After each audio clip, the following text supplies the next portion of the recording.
What's going on, everyone? Welcome back to the channel. We are your hosts, the Distorted Theorists, and Peter is one of our favorite times of the year, our 2025 year in review, where we give you our best, our worst, and our most anticipated games, TV shows, and movies that we've seen throughout the year. But before we do, as always, if you want to support the channel, we do appreciate if you would just take 1 second to hit that subscribe button, hit that like button, and let us know in the comments, do you agree or disagree with our selections? Now, before we get into this, we want to remind the viewers, this is not necessarily TV shows, games, or movies that came out in 2025. It's the ones we've experienced in 2025. I still try and keep it as much in 2025 as I can. But sometimes a couple squeak through in my list. Peter, this is very chill, anyone watching right now. I'm going to throw it over to you because I've done enough talking. I need to know, and they need to know, what your worst TV show of 2025 was. Start us off. My worst TV show of 2025 wasn't a TV show. It wasn't a movie. It wasn't a video game. But Okay.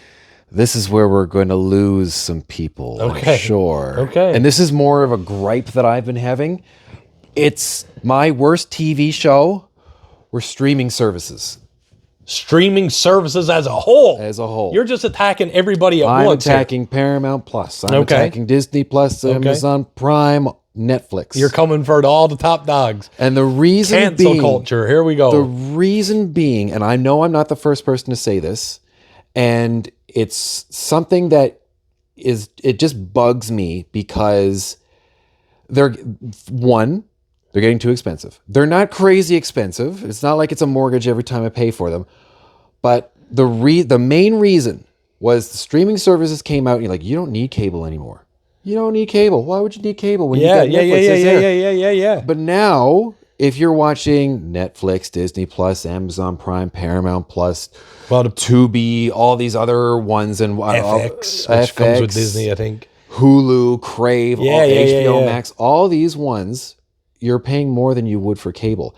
And it's basically we've went back to cable. And now there's cable there's streaming packages that are kind of like you can save if you get Crave, Disney Plus, and TSN. Like that's not what this was. Yeah, this was to mitigate the cable and give the power back to the people. But now the power has gone back to the streaming services. Because we literally cut the cable, but now we can't. Now it's the Wi-Fi. Now, don't get me wrong. Like, don't get this twisted. I'm not saying that I dislike Netflix or Disney Plus or anything like that, or any of these other ones. And just know that we don't proof each other's list. This is the first I'm hearing of it, folks. It's a lot of the content that comes. There's a lot of garbage on there too, but a lot of the highly touted content that is on either is worthwhile watching. But more and more, the more I talk to people about streaming service, they're like, "Well, I've got to make a decision regarding this." Like, we just get rid of Netflix because we got rid of Disney Plus because, and we've gotten away from the initial pull when Disney Plus first came out. Granted, it was during the pandemic. It was like $9.99, something like that, $6.99, and then they were like, "Oh, now it's going to be $9.99. Oh, now it's going to be this." And now I don't even know what it is anymore. Well, for a year, I'm pretty sure it's almost like $200, if not more. I'm like, well, that jumped up. Spotify keeps jumping up in price. Apple Music, not that I have both, but like Apple Music keeps jumping up. And then they take away features, and then they do this, and then there's there's Netflix with ads. Oh, do you want to watch Netflix in 4K? Oh, that's going to be part of the Netflix Premium. Oh, now we're going to do the but you don't want Amazon Photos, but it just comes packaged with it. But can I get rid of it? No, you can't do that. Yeah. Cool. That's what I thought. I know what you're going to say for your worst. Well, I had mentioned it in passing. What I think, but I knew it even before you said it. No, I don't think you do.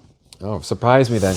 My worst. Now, again, as I said in the beginning, this didn't come out in 2025. I just watched it recently in 2025.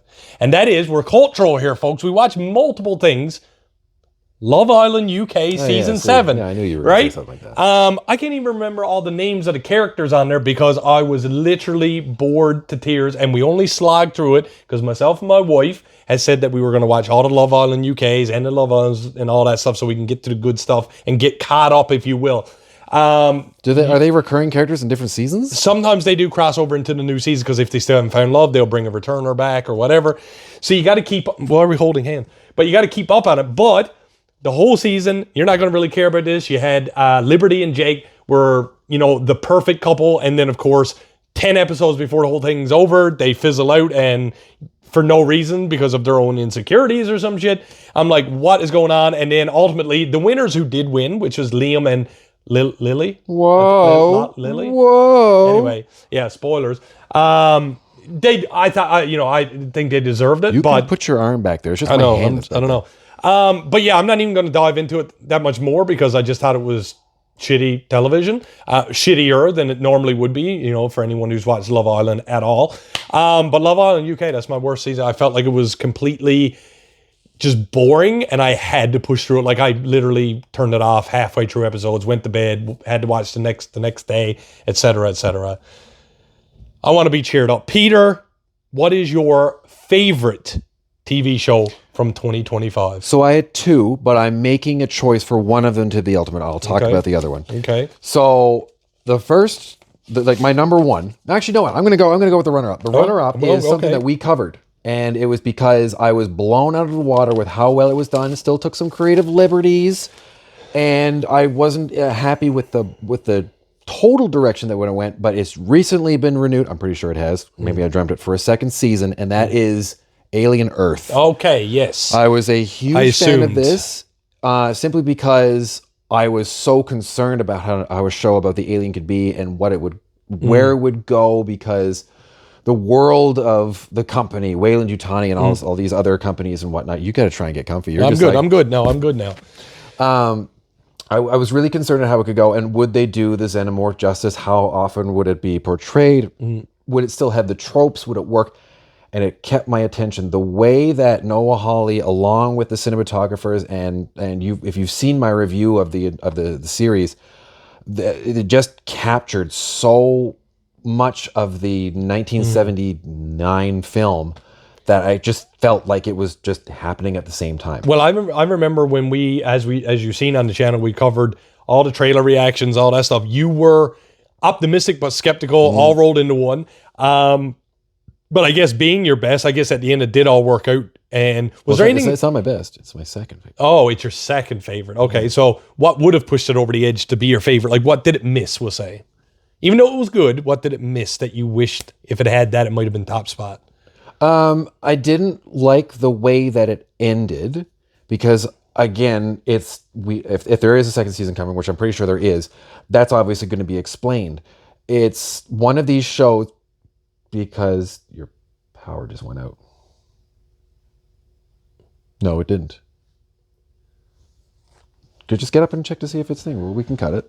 So in the true way of the company, we just ourselves had a power outage or something. I don't know what that was. See, it was Netflix and all them. They knew what you were doing. Everything. Good thing I'm at your place. Well, I know. They don't know where I live yet. But anyway, you were saying, sorry about that, folks. You were in the middle of the Alien and what would have made it better. So I didn't like the way it ended, but that's because the story is going to be continued, and it's just something that I figured would have been a little more cut and dry, and also I have to wait for it. But I can't even say that that's a bad reason for why I put it in second. The show that actually kept my attention for every single episode that I watched was The Pit. Oh, you've been talking about that a lot, even outside of channel. Oh my God. I didn't even know that this was a thing. Season 2's announced now or something, isn't it? Yeah, it's coming out in like 2 weeks. Sick. I wasn't even aware that this show was a thing. My wife went down to her mom's place and she was like, "Have you heard of The Pit?" I'm like, "No idea what you're talking about." I was like, "Oh, it's like a show like ER on Crave on HBO." I was like, "Oh, okay, ER, woo, But then we started to watch it and I couldn't stop. I couldn't, I come home from work, which for those of you who do know, I work in healthcare. And it's probably the most accurate representation of the chaos and everything that can go on in an emergency room. And you see everything. And it gets really real. It gets like scary. It gets super sad. There were at least 2 episodes where my wife actually had to look at me when the credits were rolling and she's like, "Are you good?" And I said, I need the room to be quiet because it was too real. And that just contests to how good of a show it is when it makes you feel like that. I've never seen it personally. I reckon I'm surprised that I think my wife is watching, who's also in healthcare. But I have seen things where it's very accurate, very emotional, as you said, and like you kind of forget sometimes that you're watching a show. That's what I've like heard about it. So what you're saying, I guess, lines up a little bit. Yeah. And like we just mentioned, the second season's coming. I believe it's premiering on January 9th, and I can't wait because again, all the favorite, well, everyone except one, is they're returning, and there's changes, and their lives are different now for whatever reason. so go watch it, is what he's saying. Yes, and it's not for kids. It's not for kids. Don't let your kids watch this show. Go. You're going to throw it over to me now? Yeah. So I had to think about this for a second. I kind of got a two-parter as well. I might get some flack in the comments for this, but I think, favorite TV show that I watched this year was The Last of Us Season 2. Okay. I think I got past the moment. Just to bring everyone up to snuff who hasn't watched our channel completely. I'm new to The Last of Us. You kind of got me introduced to the first one, and then I end up picking up the second one, which was a remastered version. I got like the latest and greatest, played it, loved it. There was so many things. One time I got teary-eyed, I'm not going to lie. So when the season 2, because I wanted to hurry up and play them before the season 2 dropped, the accuracy is what got me. Isn't it crazy? The way they pay attention to detail, and spoilers abound here, we, as suspected, just got Ellie's side of things, not, help me, the other person. Fuck. Come on, help me out. I honestly can't remember her name The girl, the mean girl. I know, Abby. Abby, there you go. Jesus, it was on the tip of my tongue. So we got Ellie's side. Oh my God, Abby's. that was a brain fart if I ever had one. We got Ellie's side of the story. Of course, Pedro Pascal's untimely demise was shocking, but distastefully done.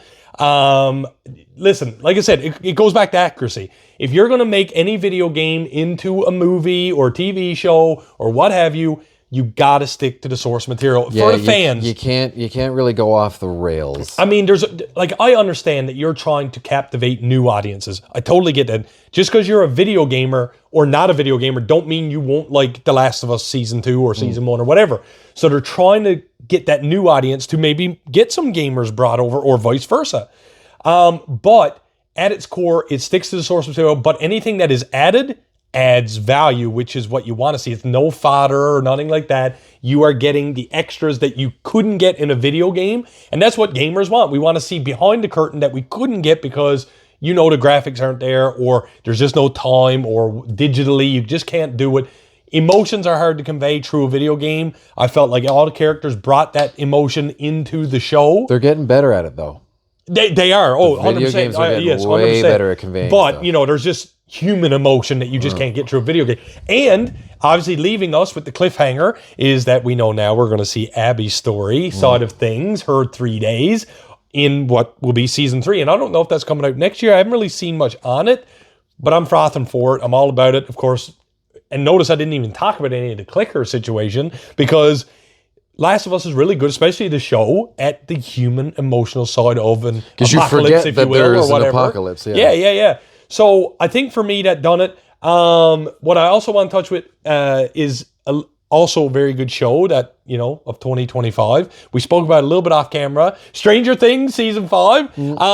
As of this showing, or as of this recording, it came out today, or yesterday night, or whatever, but we haven't seen it all yet. Yesterday night. Yeah, yesterday night. Last night. But we haven't seen it all yet, but I just want to touch about it because obviously it's a big thing in pop culture right now.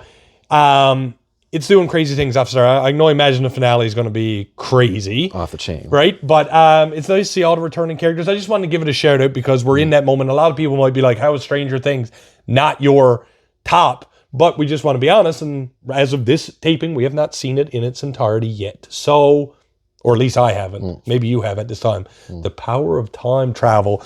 Peter! What's your anticipated? I'm making you go. You want me go? Yeah. Okay, at this point, we're going to give you my most anticipated show of 2026. You say Love Island. No, and you know what? It took me a second. I looked through a few just to kind of get myself caught up. But I think I know which one I'm most anticipated for. Daredevil Season 2. Daredevil Season 1 for me was just absolute grit. I keep using that word when I talk about it.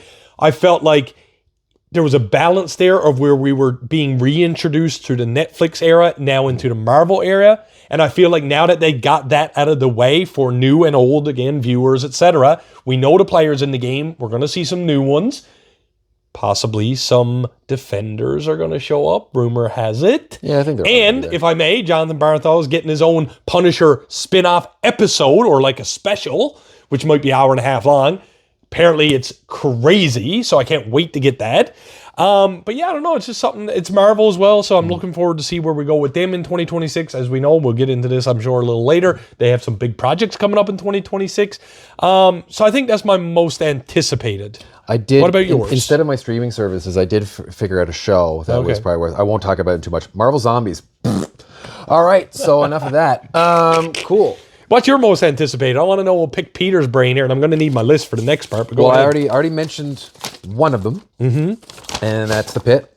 Because we're going to get around to that. And we're not. What's your most anticipated, though? Like top tier? Going to be the third season of Fallout, which hopefully will be coming out late December. Because I believe they're going to start working on it pretty quickly. I didn't think that was going to be it. And why have you finished season 2 as of this recording? There's only been one episode of this. So it's still ongoing. But they've already greenlit, I think, for at least 3, if not 4. So, but they're trying to capitalize and they're trying to bring it out as quickly as they can. So if that's the case, then that'll be out. And they're in New Vegas now, right? Correct. Well, getting there. Are they in it yet? No, I don't think they're in it just yet. No. They're getting there. So why season 3? Like, you're not even through season 2. What makes it most anticipated? You just want Fallout, more? You just want more content? Fallout. Well, you played the games. Fallout. You played the game. Yes. So Fallout obviously, again, I assume accuracy. You've talked about this outside. And just the way that now you're getting a bit of backstory into the backstory, the lore of what everything that happened, which we knew from the games, but you never saw the before times. You only saw, we're just walking through the wasteland and dealing with different stories and everything like that. So I want to see more of this backstory and the human element and not so human element. But it's easily probably one of my favorite games here. Like there's tons of game series that I'm actually a huge fan of, but Fallout is the one that I'm actually more so in recent years actually kind of like this would be the one I would get a tattoo of. This is be the one that I want to get memorabilia of. This is the one that they just announced it, day one purchase, the next one for me, I'm just giving that all go. So with Fallout, that's what I'm looking for. And like I said, The Pit, just because. Yeah. Before we move on, we have some big television shows coming out next year, I think, that we're both looking forward to. May not be our top, but Peter, do you have any that honorable mentions, if you will, that like what are you looking forward to besides that? There's Daredevil, just because, again, like you said, I want to see the more of the grit and whatnot. I was hoping that they're going to announce Vox Machina season 4. I also thought of that one. I would love to see that as well. It's always nice to get together with our boys and do a little showing. What else? I got a list. I mean, anytime Peter stops talking. We have Vision Quest. It's supposed to be coming out next year. I'm a little excited to see where White Vision ended up after WandaVision. What? You're not going to care about this, but Survivor 50! Okay, Survivor 50 is coming out in like a couple months. There's all kinds of returning. 50? Yeah, 50. There's been 50 seasons of this? And they're bringing back characters all the way back to like the first and second season. Please tell me they're going to bring back the Aztec. No, I don't know.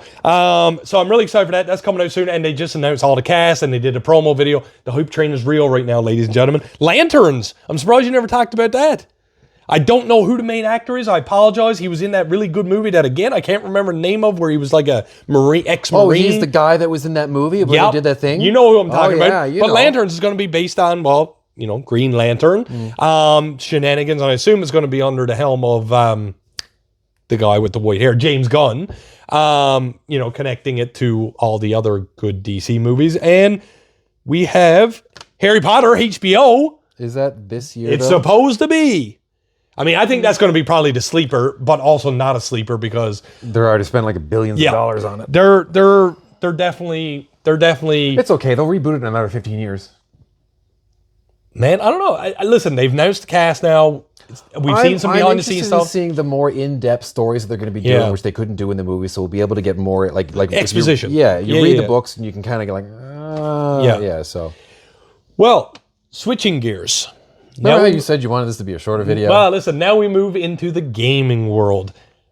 It was probably one of my best and biggest gaming years ever because, as you know, I put down the Call of Duty and I picked up actual real gaming. Sorry, ladies and gentlemen. There's something about a campaign that just gets me if the story's good, if the gameplay is good. But Peter, you were the big gamer. I've joined you now. I want to know what your worst game of 2025 was.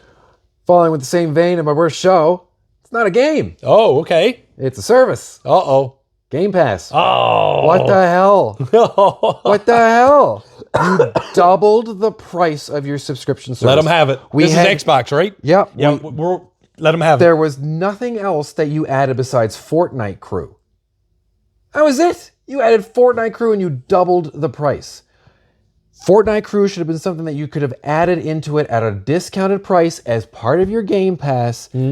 And if you would add day one releases to, or keep it as it is, keep Fortnite Crew as part of the Ultimate tier and add day one passes to the premium, there have been so many more people because I guaranteed, ladies and gentlemen. I guarantee you that a lot of people are leaving or have already left the Ultimate simply because of what you've done with that. It's still a good service, but for what you're charging for it, you ain't saving face now. No, it's done the wrong way, and it's clearly pushed towards people that don't get me wrong, gamers are gamers, and people that just play cozy games, Minecraft, all the way up to the people that are playing like hundreds of hours of gaming a month. But the Game Pass Ultimate was Game Pass was originally thought of as bring it out and bring it to the masses so you have choice. So you didn't have to worry about spending money on something you're like, oh, I don't like this now. So you were given choice, and they started adding things, and prices went up a little bit.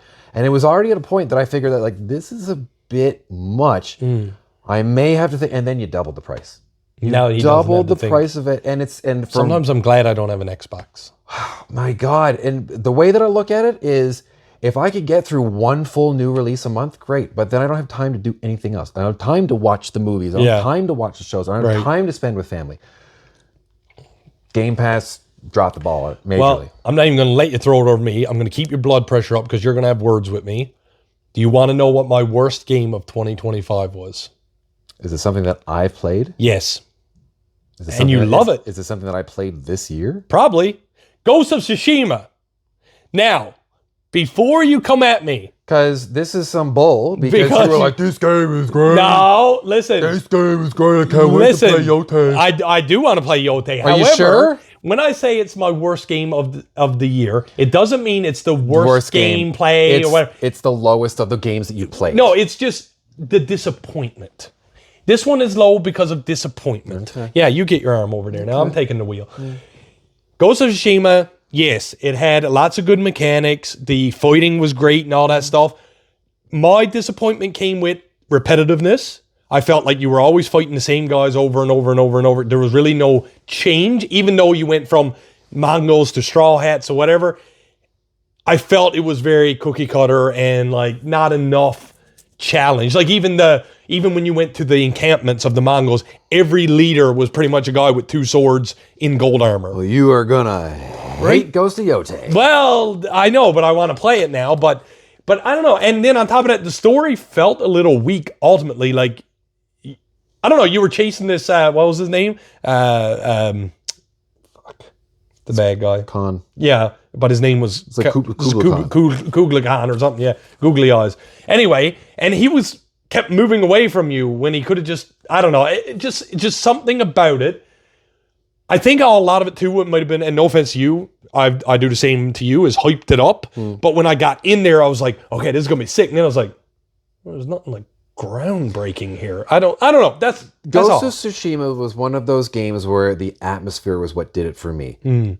a lot of the stuff that you are already doing in it, and I know people are always like, but how could you say it's a different game with the samurai? Yeah. Assassin's Creed very, like, when you did that, and it's hard not to copy that or at least use elements of it. There were, like, the combat of Shadow of Mordor and Shadow of War was basically Arkham meets Assassin's Creed. So that, like, I'm going to climb this, I'm going to use viewpoints, I'm going to clear encampments. That is the Ubisoft, that is the Shadow of War, that is all that stuff that has already been done.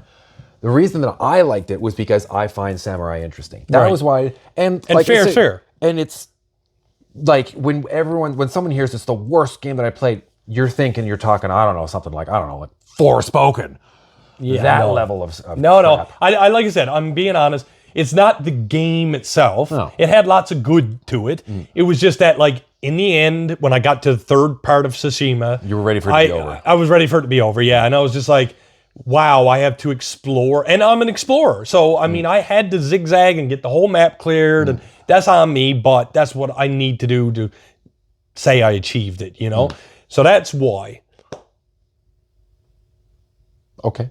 Okay. You're forgiven. Do you want me to go? You go? Well, I think your favorite game is going to be my favorite game. Maybe.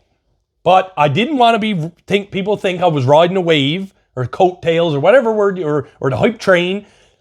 But my favorite game, I'm going to say it, but then I also have another game. Oh, I got a few. So my favorite game this year. 3, 2, 1. Expedition 33. Can't even say the whole name of the game? No. Listen. Expedition 33. Okay, was that your first one? Yes. Okay. 100%. Cool. So we're on the same page. Let's get in.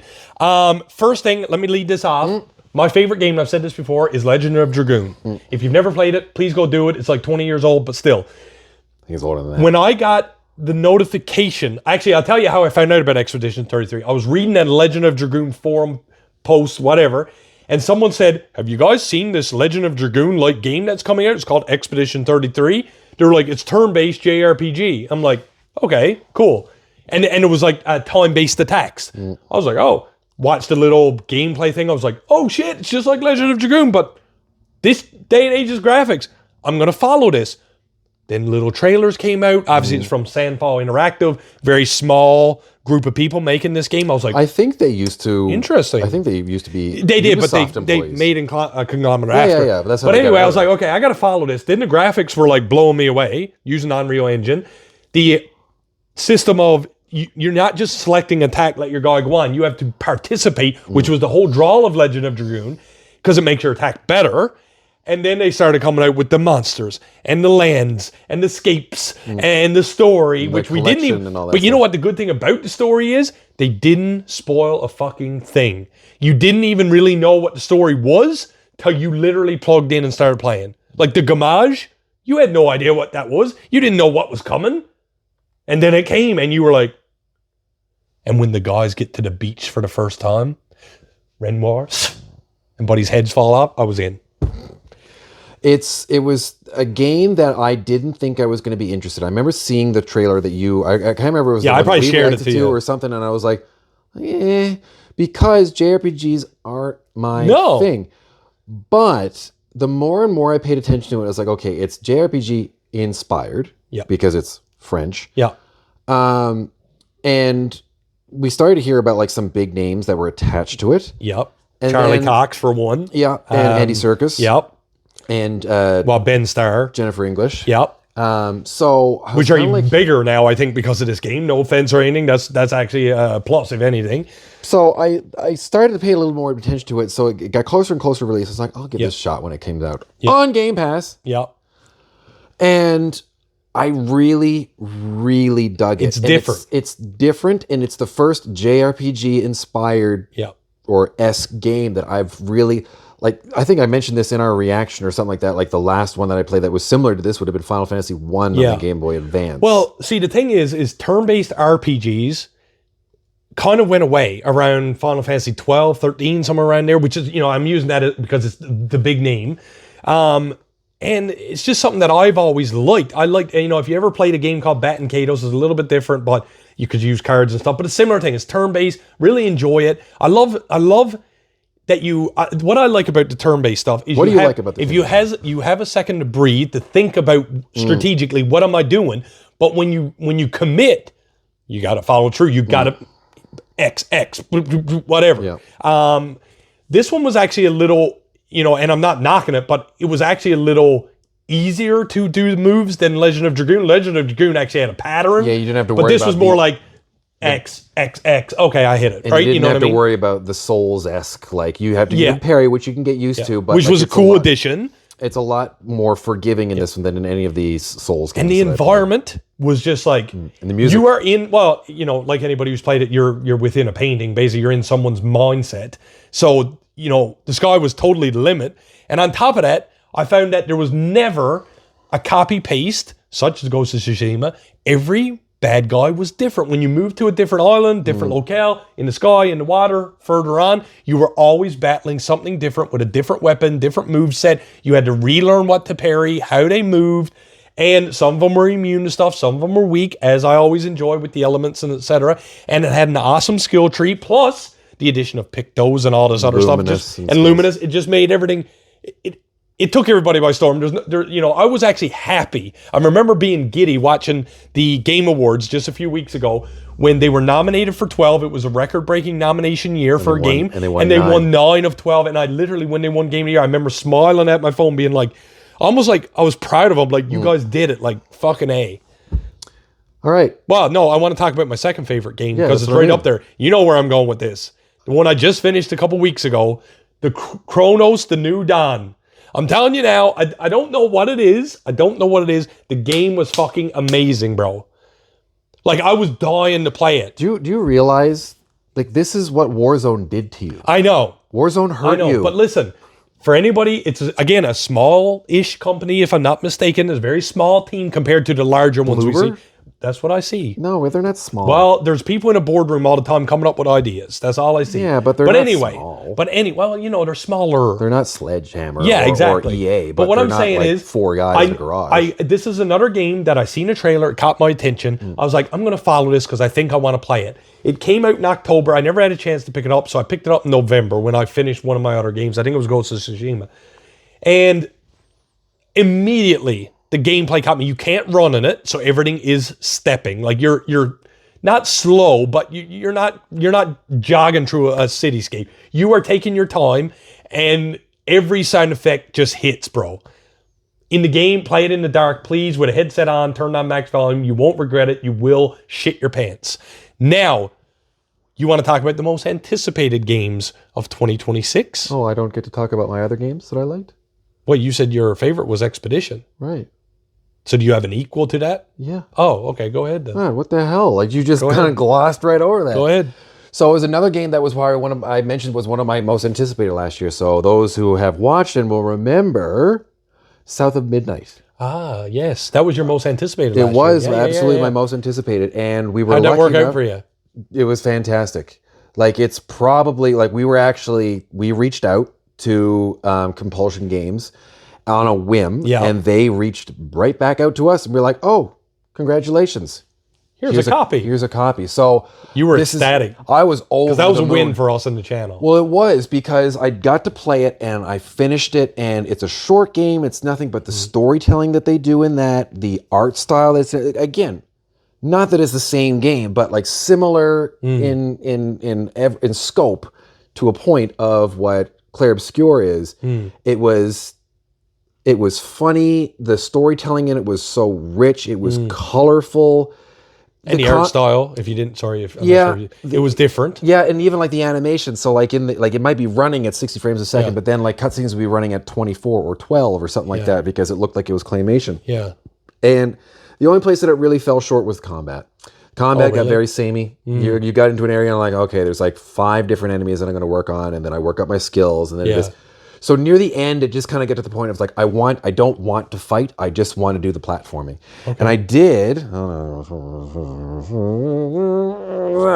something else that was a huge win for gaming this year. Okay. Was, again, it's part of the Game Pass thing. However, it was still made available to purchase at this point. It was something that we'd heard about for a long time. and no one had like everyone was like, "Oh my god, this is happening," and then it wouldn't get announced. They're like, "Okay, at the next show, it's gonna get announced," and it wouldn't. Okay. And then one day they said, "Hey, we're gonna do a little. I can't think of the thing, the live stream or whatever it was." And then the old Elder Scrolls 4 Oblivion, the remake, completely remade in Unreal Engine. They was like, "Hey, we're talking about this. Isn't this cool?" Oh, it's out. And it was out on Game Pass.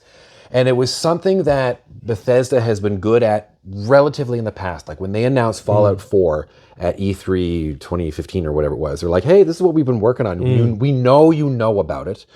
We know that there's been like content and stuff and leaks and all that stuff, but no one's officially announced it, so it's not real until we say it is. It's real. Here's the video. Oh, by the way, it's going to be out in 6 months." And people went, "What?" Because we're so used to, at that point, and even now, for the most part, these games are like, "Oh, this is going to come out when?" Like they announced Starfield in 2018, and that didn't come out until last year, year before. So 4 years. But this Oblivion remake, which is well done for the people that loved Oblivion, I'm only kind of getting into it, and I never really understood Oblivion. I tried it, I just didn't get it at the time. I wasn't into action RPGs and RPGs and all that kind of stuff. Fantasy stuff wasn't my jam. But the fact that they were like, "Isn't this cool? We made it. It's out. Blah, enjoy." I'm hoping that this is a trend. It doesn't need to be for everything. Like we know when Call of Duty, when Battlefield, when like some of these other big games like Death Stranding 2, other fantastic game for the year. They have a release date trailer and it's done in a certain way and people have expectations that is what it is. But these surprises, these shadow drops, which happens more often now. But I think gamers appreciate that. Well, they do, because people were like, they weren't expecting it. They're like, they're going to announce it. And they were like, "Yeah, we announced it. Yeah, we were working on it. By the way, boom, it's out." And there's a thought, a rumor, and a hope that Fallout 3 and possibly Fallout New Vegas are getting the same kind of treatment. And we'll get that like, "Oh, by the way," and you hear like, "Whoa, never changes." And then boom, it's out. Now, if I get rid of my Game Pass, I won't be able to get it, but I will still, that'll be a day one purchase. They're like, "Are you kidding me? Done. Take my money. You don't need to worry about the Game Pass, which will be about the same price." But that's... Well, now, in the same vein, now I want to know what your most anticipated, you're worked up, I want to know what your most anticipated game of 2026 is going to be. There is a lot. Okay, well, what's your most? GTA 6. Really? Yeah. Okay, cool. Why? It's going to be the biggest game of all time. Okay. Legit. I am impressed with everything that Rockstar does and has done, even table tennis. They have done so well. Like, everyone has their issues with GTA Online, but there's rumors now that GTA 6 Online could become its own separate entity away from GTA 6. I know that GTA Online is its own thing, but they're thinking that it could become an MMORPG. So instead of like, "I'm just going to rob," like, no, like you actually role play within the online world. So you're going to have the two characters in the story, and then you just completely separate and be like, "Well, I'm going to live in Vice City now and possibly other locations, and I'm going to do my thing now." I think you'd have to be living under a rock not to know what Rockstar is up to with, with GTA 6. It's going to be massive. I think you're going to get a lot of new players that have never played before because it's going to be a bandwagoner in a good way. It's been out for, well, at this point, it'll have been out for 13 years, the GTA 5, because it's supposed to come out in November of 2026. But like I said, I think it's going to give us a whole new level of interactive gaming. I really think you're going to have people jump in there and like literally create lives. Now, I bet you I know what your anticipated game is. You know what my anticipated game is. And it's only been anticipated for me for about 1.5 weeks. Tomb Raider? Tomb Raider, Legacy of Atlantis. Which I'm also excited for, because not only am I excited for it, but my wife is excited for it, because she really enjoyed watching me play Rise and Shadow of the Tomb Raider. We're about to play the original. But you've never played Tomb Raider 1. No, and which I want to. Tomb Raider 1, for me, before I get into the Legacy, Tomb Raider 1 for me, it was a game where me and my buddy, we would be 7 years old, 8 years old. His mom would be playing it on PC. I'm talking like old PC. She wouldn't let us play because there was shooting and all that stuff down there. But she would let us sit behind her as long as we didn't open our mouth. She was very clear about that. Until she got to a puzzle she couldn't solve, and she would ask every now and again, maybe she was trying it, what our opinions was. Where do you think she could go? And we would be like, I seen something up there. Anyway, hooked me day one. I played Tomb Raider 1, 2, 3, 4, Angel of Darkness, Chronicles, whatever you want. All the Survivor series, Tomb Raider Underworld. Now we're getting Tomb Raider Legacy of Atlantis, a remake, fully remastered with additives. Not even remastered. I'm saying it's everything. It's rebirthed, if you will. Remade. Into what looks to be a massive scope of Tomb Raider 1. I think what I want to see, here's what I hope, and here's what I'm anticipating. I want to see a level that, and I said this in my other video, check out our Tomb Talk over on our channel. I want to see a level that might have took you an hour or two to beat. I want to see that exposed into like 5-6 hours. Give me more. Well, like if I start here on a mountain, because the Tomb Raider 1 starts off, you're facing a door on a mountain, it opens, you go in, you kill some bats, then there's wolves, etc. I want to, give me a day's travel to get to that door. You know what I mean? Give me that. Obviously, she must have had to went through a jungle or climb a mountain to get there, fought something. If you were to play Tomb Raider 1 today, like the remastered, not the remade, how long would it take you to get through it? Like 6-8 hours? If I had, a little bit more than that, I think. 10, unless you bum rush it, I'd say it's a good 10-20 hour game. Okay, so then I would say it's feasible. I think it's feasible that they'll probably expand that into like a 20, 30, 40 hour game. I would take a 40. Give me 20 extra, double the game, I'm in. Yeah, there you go. But again, there's so many things that there's the travel in between. Maybe they'll add something. I want to see more exposition on the cutscenes. I want to see more exposition on the characters. Because in Tomb Raider 1, you get Lara, you get Natla from Natla Technologies. She's your antagonist, the protagonist. That's the only ones you really learn even a little bit about. Then there's all these henchmen that Natla has, and there's just people chasing you down, but you never understand why. Like, how do they work for her? What is their story? Why are they hired by her? So I think it would be a little extra to see some exposition there. How did these riffraff get pulled in? I don't know. It's just, I'm just throwing things out there, and I'm anxious to see what a 2026 engine running Tomb Raider really going to look like. And then in 2027, we're supposed to get Cataclysm. Catalyst. Catalyst. Which is just going to be, if Tomb Raider Legacy, I said this in the video as well, Tomb Raider Legacy of Atlantis, I think is giving the original fans and new ones a look at a Tomb Raider. All the mechanics, I think, are going to be identical in Catalyst. So I think this is a way of bringing everyone in to learn the mechanics of the new Lara. And then they're just going to paste that over to Catalyst with a brand new story blowing everyone underwater. But you'll know how to operate her. So I've got, there's a few more that I'm looking forward to for the year. Me too. One of which I'm hoping you got on your list is Wolverine. No, I don't actually. Not on my list, but I left it open for you. No, you can't play it then. Okay, I'm going to buy it and you can't play it. Okay. 007. Yep. First Light. Not on my list, but again, I left some open. I left some open for you. Why are we excited for Wolverine and 007? Wolverine. Well, I know why you're excited, because it's made by the same people and going to be the same game-ish play as Spider-Man. It's Wolverine. Well, we've seen the trailer. You're going to be ripping heads off with blood everywhere. Yeah. And 007, First Light. So that's one that the origin story, I think, if we're not mistaken. Well, it is an origin story technically the origin story is Casino Royale. This is the one where he really and truly gets his 00 license and all that stuff. Yeah. And I'm on the fence about it. Well, it looks good, but I don't know if it's my game. You're a Hitman guy. It gave me that vibe. But it's not going to have as much freedom as Hitman. Like, it's still going to be more freedom of like what Uncharted 4 would. So it's going to be like Tomb Raider meets Hitman. It's going to be something along those lines. Okay. And there's a couple of others that have they've shown up, and nothing that I can think of immediately off the top of my head, but one that is technically, we don't know when it's coming out. Right. But they announced it at the Game Awards. Right. And I lost my goddamn mind. Okay. That's Fate of the Old Republic. Right. You're a Star Wars guy, though. It didn't fizz on me. But that's cool. And now people are going to come for me in the comments. I know they are.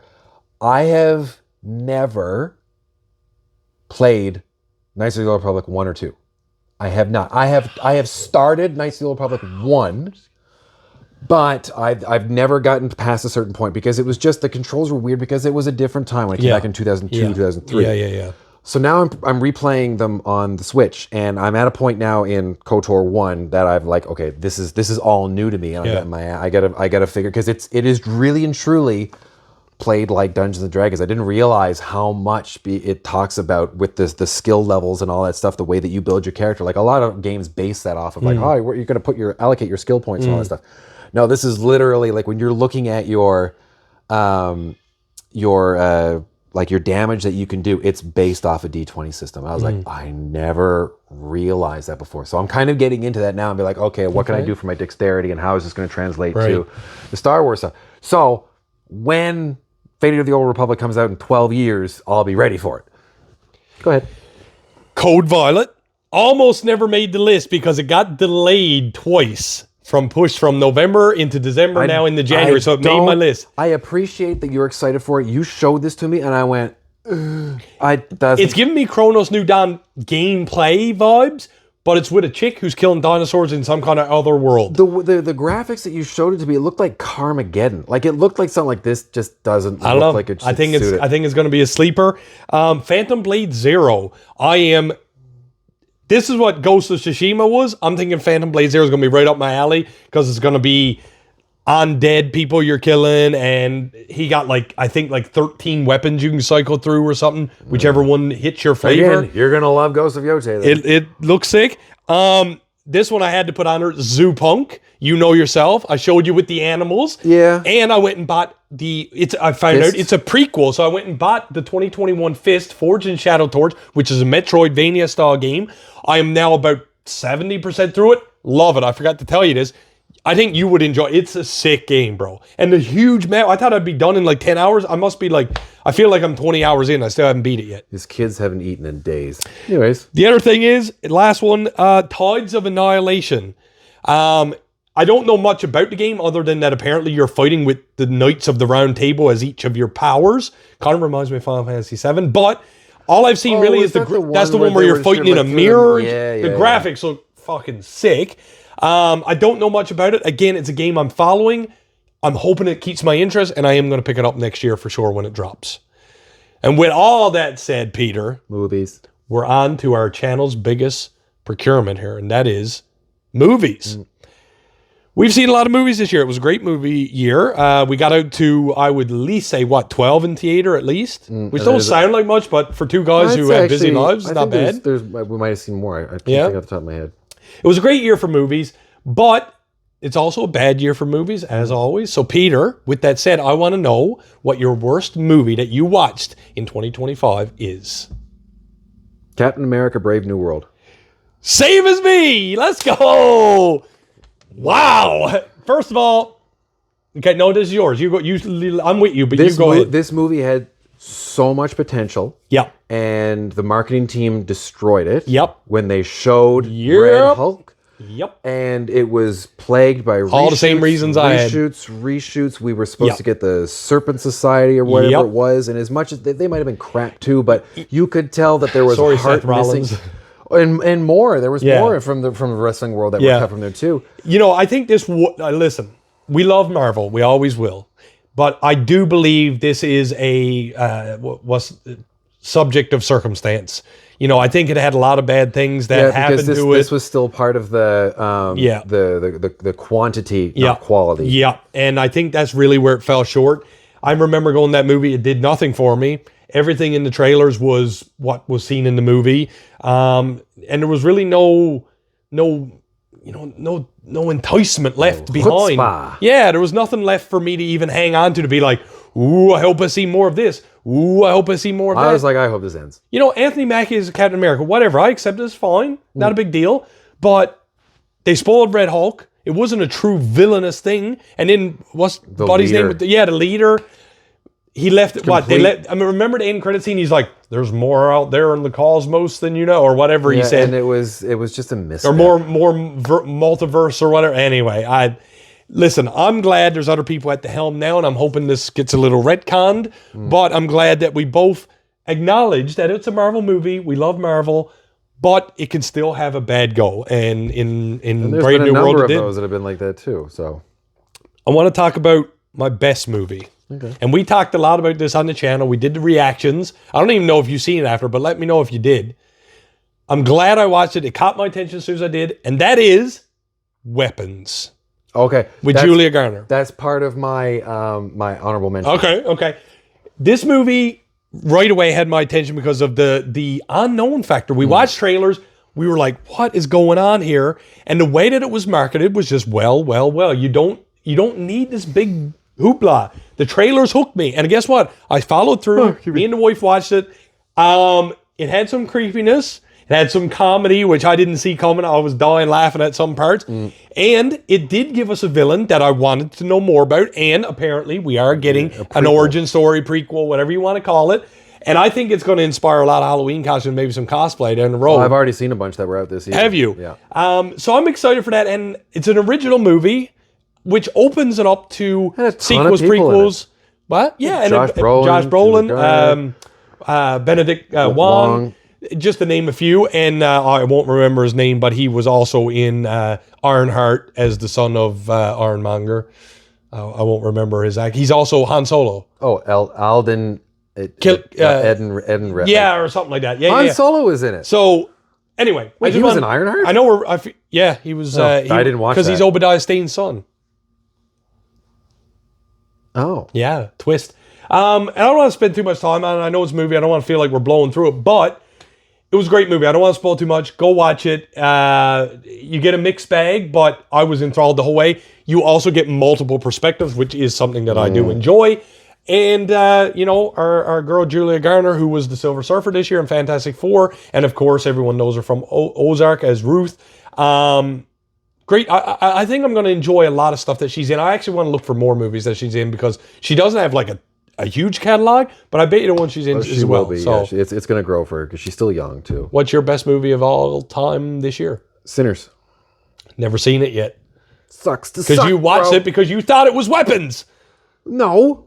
Well, yes. Yeah. From that you thought I said I watched Sinners, but I said I watched Weapons, for the record. But there was just one of those nights where there was nothing really going on, and I was like, I don't want to play a game. I was going to read comics. I was like, nah. Well, some people are saying Sinners is the best movie of the year, period. It is. Don't spoil it for me too much. No, I won't. Because what makes it good? Michael B. Jordan and the music in it really? is, and just the story, because it takes place over the course of a day. And it's... Don't you get Haley Steinfeld say, oh, you're good enough to eat my... Haley Steinfeld is in it. Mm-hmm. And Michael B. Jordan is fantastic in it as well, we've seen from the trailer, to like the brother, the twins or whatnot. And like there is something, well, I think it was shown in one of the trailers that we had. And it was... Like I think it would have been better if they hadn't shown that. I'm not going to spoil it for anybody because, again, like you haven't seen it. Even though you have, I don't want to get too far into it. Right. But there's the music that's in it, and there's like a narration that goes through it, and it plays on human emotions so well, and it works. it just works. Well, I just remember this came in. Well, they put it in theaters a second time because it was so. I think they actually did it a third time because they did it for Halloween, and I think they brought it back again. I'm not sure. To see that. Is it on a streaming service yet? Yes. If not, let me. What one? I'm pretty sure it's on Crave. Okay, then I'm gonna have to watch it. Because I think that's how I watched both of them. I can't remember. Yeah, and now I wanted to say that I had two for my favorite, but the other one that I'm saying like, oh, it's the best movie of the year, because it is a fantastic movie, but it's got recency bias with it because I watched it less than a week ago. Wake Up Dead Man. You have not stopped talking about it. So good. I love the Knives Out series. I love the whodunit. Like I should go back and watch like the Murder on the Orient Express. Yeah. Well, I've seen the three. Yeah. And I should watch the first one again. The second one, like, yeah, okay. But like just the whodunit, like the Poirot and all this stuff, you're like, oh, who could have done this? Like it's so much more in depth and stronger than all the ones like the shows that we would have watched when we were younger. Were like Law and Order, like, well, he's a guest star. He's the one who did it. Yeah, it is. How'd you know? Because it's a big name. That's how you know. Yeah. And in this one, you're kept guessing throughout. I did half peg it near the beginning of the movie, and I was right, but wrong, but right. And I'll let you figure out why if you watch the movie. But the cast is great, and Daniel Craig just steals the show. So good as Benoit Blanc, and I think it's Josh O'Connor plays the main character. And he's going places. He's in the new Spielberg movie. He's in. There was something else recent that I was like, "Hey, is that guy again?" Yeah. He's going places. He's got some chops for sure. Well, speaking of going places, the big finale here, Peter. What is your most? You didn't have any runner-ups?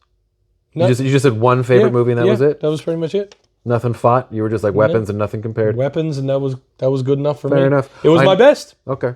I know what your most anticipated movie is. No, you don't. Maybe we have the same one, but I'm starting to think maybe we don't. Do you want to know what mine is? My most anticipated movie of 2026 is Avengers Doomsday. Yeah, that's what I was going to say. What did you think I was going to say? Well, I thought yours might be Brand New Day. Spider-Man. Yeah, but see, they keep playing with the, like... Dates? Yeah, and like I'm excited for that because I am the spider guy. Yeah. But after Avengers what has Doomsday? it is Doomsday. Okay. Mine is my most Let's talk anticipated about this for a minute. because of what has been leaked. I'm not going to talk about it, but what has been leaked regarding the trailers, for which we also Doomsday. got gypped out of Avatar Ash and Far and Ash. We never seen one. Rotted. Go ahead. And there's supposed to be 3 more, and I'm assuming the marketing is then going to release like a true teaser trailer. Yeah. It keeps changing what we're thinking of. So now I'm like, I don't know what's going to be going on. Marvel's hiding something, bro. I almost don't want to watch the other ones. Now that I know what this one has been, the first one has been leaked as, I almost don't want to know what the other 3 are, but it's kind of a well, the 4th one is supposed to be the trailer. Yeah, but that's where the other ones is more. But is it? Well, we don't know. But is it? But you will see it here on day 1, hopefully when it drops. But Avengers Doomsday, I mean, they already, it's been like 6 months now? They but they announced the slow chair reveal. That was like in February. Yeah, like it might have been 9 months ago. And I mean, there were some mind-blowing actors on that list. And like, not just the actors, but the character they're associated with. I mean, we're getting X-Men. Still didn't see Ryan Reynolds on there. Well, and then you know what? The funny thing about the Avengers Doomsday, there was a rumor of another chair reveal where it was going to be another monumentous cast. But I mean, I don't think anyone, especially in the Marvel world, cannot be looking forward to this film. I'm still of the mind that Avengers Secret Wars is going to become Avengers versus X-Men. Okay. Because the X-Men, as we've seen from the cast reveal, are going to be featured in Doomsday. And there's certain teams and whatnot. So I think that there's going to be an Avengers versus X-Men. And I think that's what Secret Wars is going to be. Because, again, regarding the budget of these movies, they can't afford to bring everyone in and do a full battle world. So I think the Secret Wars is going to be a secret war that is going to be caused by Doom, that he is still going to be running and realize it gets out of control or whatever. Right. Via the Avengers and X-Men. I think that's where it's going to go. But, as I said, before we even get to Doomsday, coming up in July, is Spider-Man Brand New Day. I wouldn't be surprised if that release date changes again. You think? Well, it literally done filming now. They are. They literally just finished, and I think that's too soon for them to bring it out. Like, here we go, 6 months, 7 months later. Here's the thing about Brand New Day. We've heard rumors that the main antagonist is Mr. Negative. That's what the rumor was. However, there's someone that was just announced as someone. Well, and Sadie Sink is as an undisclosed role. You have theories. I have 2 theories about her. But before you let that theory out, we got Tom Holland sharing a screen with Jonathan Bernthal, Punisher, confirmed, and Mark Ruffalo. Mark Ruffalo's the Hulk. I mean, you seen what it did for Ragnarok, ladies and gentlemen. Yeah. Sadie Sink, theories, go. So I think that she's either going to be Jean Grey. That would be dope. But I keep trying to figure out how they're going to do that.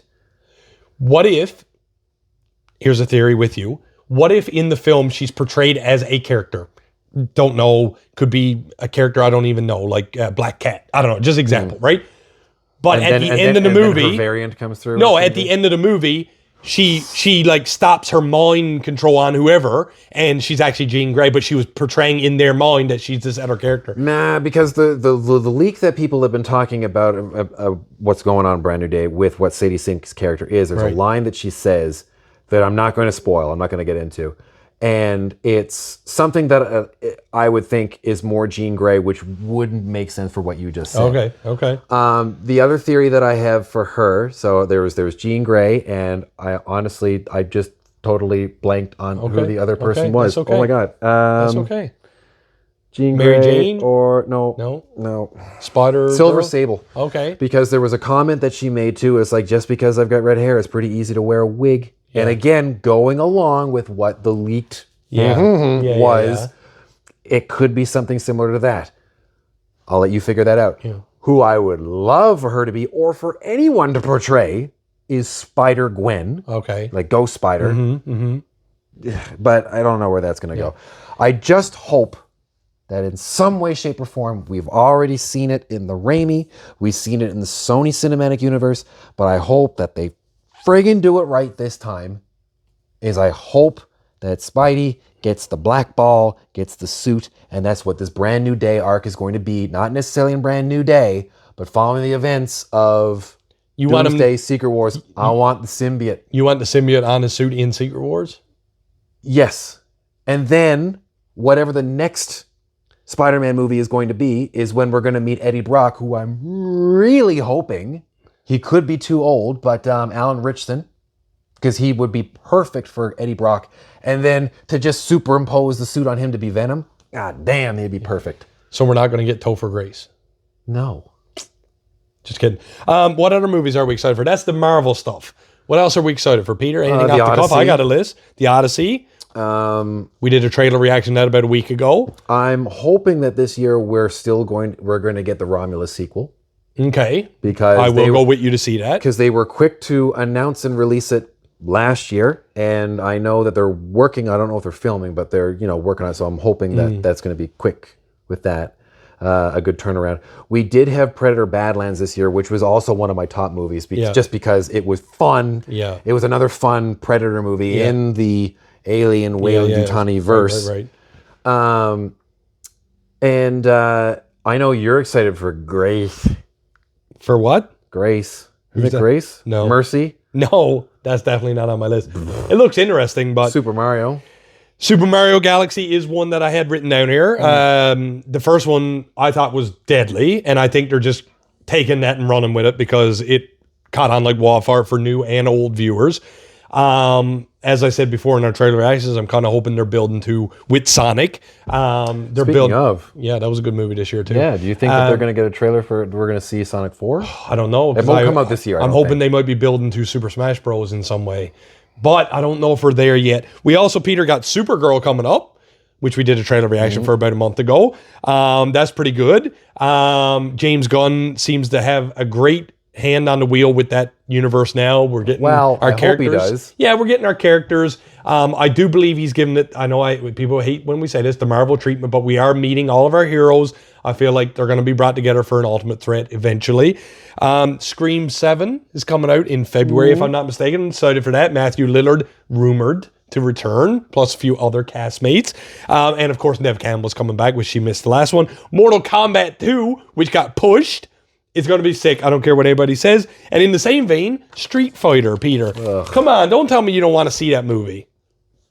From the sizzle reel that they showed at the Game Awards, right? I know that like old school kung fu action, whatever you want to say. They beat up a car in the trailer, bro. Yeah, which you do in the game. I get that.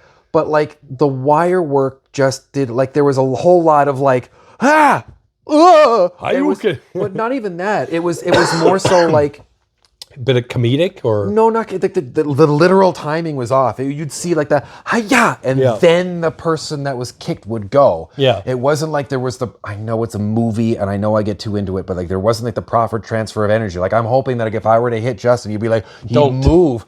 Now it wouldn't be like like that, and that's what I was seeing. Yeah, almost trailer. Maybe too much game accuracy on that one. And you know why? Why? No, because they've got friggin' wrestlers doing it. They do, Roman Reigns and Cody Rhodes, but they also got Jason Momoa. Yeah, who's a CGI character. Yeah, he's Blanca. He's going to be like the best one. Right, and then I want to see him go like electricity. But then there's the oh my god, what's his name? Vega. Is it Vega, the big dude? Oh no. I'm not going to remember their names. He's the Russian wrestler. Yeah, I know. Well, I don't know if he's actually a wrestler. Isn't he? I thought he was a wrestler. I don't know. But anyways, he was the guy that was in Reacher Season 3. He was also in Borderlands. Okay. So good to see you seeing those great movie. I'm surprised that wasn't the worst movie of last year, or was that year before? I didn't even watch it. That's how bad it was lately. I got in, I think I got 2 minutes in, and Kevin Hart said something. I was like, nope. Well... And there was, David Dalmakian. He's like the general? He's Bison, isn't he? Yeah. The general. yeah. Yeah, that's gonna be an interesting take too. I remember the Street Fighter movie with Van Damme, and I didn't hate it. No. Because it was cheesy, and when you watch it like 20 years later, I'm like, it's like Yeah. watching Universal Soldier or whatever. Universal Soldier's a jam. But it was like I just watched that sizzle reel. I'm like, this is rough. I'm hoping there's going to be a little bit more work done for it. I don't know, man.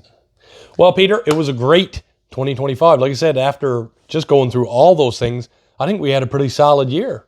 Yeah, no, and it was like Games, TV shows, movies. We had considering how many movies we came into the theater in 2024 went. Yeah. Joker 2. Yeah, we're looking at you. Whoa. Yeah. And then like we've just a couple of weeks ago we saw like Avatar, and like that's recency bias. I'm not going to put that up there, but it was the spectacle, making as much money as it has already. Yeah. I'm hoping it makes that insane amount of money to give us 4 and 5. Yep.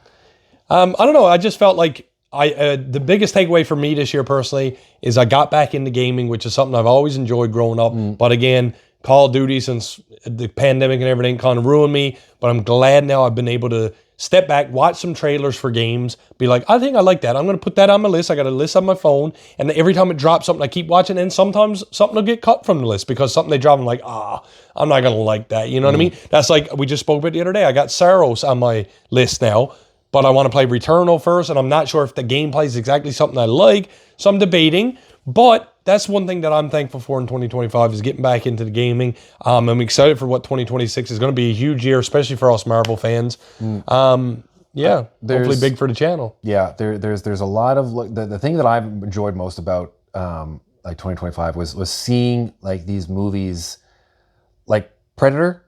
Predator was on the outs. No one wanted to see anything with Predator, and then Trachtenberg did Prey. And it kind of brought it back, but was it a one-off? And then did Killer of Killers? It was like, oh, okay, that's not so bad.